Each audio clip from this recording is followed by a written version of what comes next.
Hello po sa inyong lahat mga ka-crypto. Ako po si Pinoy Crypto Trader at sa video na ito ay atin pong pag-uusapan ang aking technical analysis dito kay Bonk. Ngayon pong March 1, taong 2024. At nakikita po natin dito sa kanyang daily chart time frame na sumabog na rin po ang kanyang presyo. Yan, kitang-kita po natin ang magkasusunod na mga bullish candlestick na nabuo nitong nakalipas na araw. At mukhang ngayon ay patuloy pa rin po ito sa kanyang walang tigil na pag-angat sa kanyang presyo. Ayan.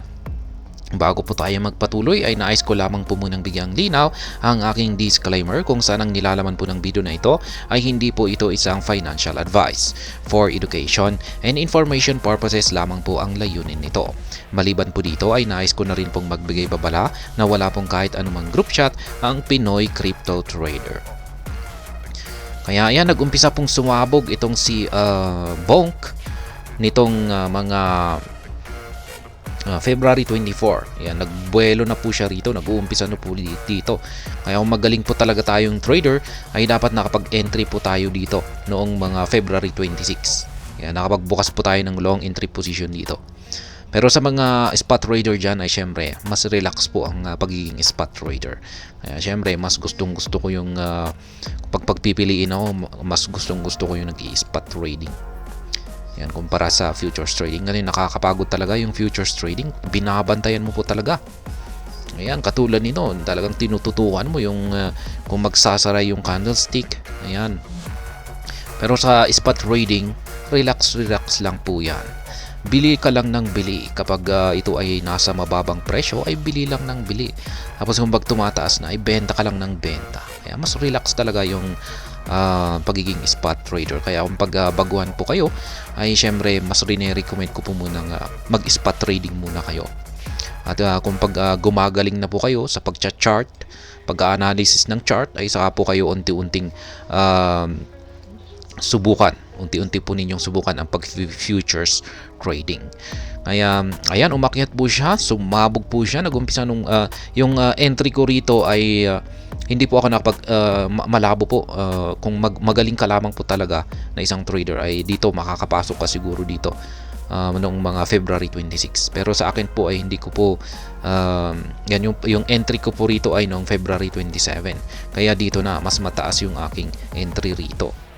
Ayan, kasi yung binagbabasihan ko po rito ay yung dalawang indicators natin dito.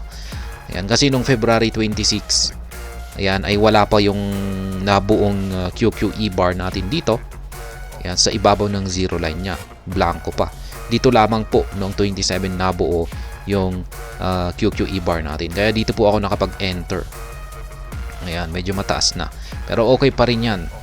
Umakyat pa rin po siya. Kaya yan. Sa pag-i-spot trading naman ay syempre, ayan, nandito po yung gold mine. Nung naglaro si Pepe dito, si Bonk, ayan, si Bonk po pala. Ayan, nung naglaro po siya rito. Ayan, ngayon ay umakyat na po siya. At ngayon ay bumangga na po siya rito sa resistance line natin dito sa 2506. Ayan, hango po yan dito. Ayan, sa mga tatlong naunang candlestick niya dito kay Binance nung nung nalista po siya noong mga December 16. Ayan, December 16. Ayan, nabuo yung dalawang candlestick natin dito at nagkaroon po siya ng rejections dito, kaya ito po yung ating naging pinakabasihan sa panghuling resistance line natin dito. At ayan, yung candlestick natin kahapon ay bumangga po siya rito at ayan, ito po ay napatras. Ibig pong sabihin ay marami pong mga handang magbenta rito sa 2506 na ito, kaya napatras na po siya. Kaya mukhang nagpapakita po ito na mukhang matibay po ang resistance line natin dito sa 2506. Marami pong handang magbenta rito. At sa tingin ko nga yung mga nakabili po siguro dito. Ayan, akala nila nung nalista si Bonk, ayan, umakyat po kasi siya. Nagkaroon ng mahabang tusok or karayom dito. Kaya marami po sigurong nakabili rito. Ayan, dito. Kaya sa tuwing aakyat si Bonk dito sa 2506 ay may maraming mga nagbebenta. Kaya ayan, mukhang base po sa nakikita natin kasi sa nabuong candlestick na ito kahapon ay mukhang may matinding selling pressure tayo dito sa presyong 2506 o dito po sa resistance line natin dito. Kaya mukhang kung magpapatuloy po sa pag-akyat itong si Bonk sa mga susunod na araw ay mukhang posibleng magkakaroon muna siya ng struggle dito sa resistance line natin dito sa 2506. Posibleng mag-consolidate po muna siya or mag-sideways dito. Pero ayan, nasa kamay po ng mga mga bulls yung control dito sa market ni Bonk. Kaya ayan, yun nga lang at hindi po tayo nakakasiguro kung magagawa niyang lampasan or basagin ang 2506 na ito. Pero masasabi ko lamang po rito ay kung nagawa po niyang basagin ang 2506 na ito ay posible pong magkakaroon na naman ng isang matinding pagsabog or isang tuloy-tuloy na pag-angat sa presyo itong si Bonk katulad ng nangyari dito. Ayan.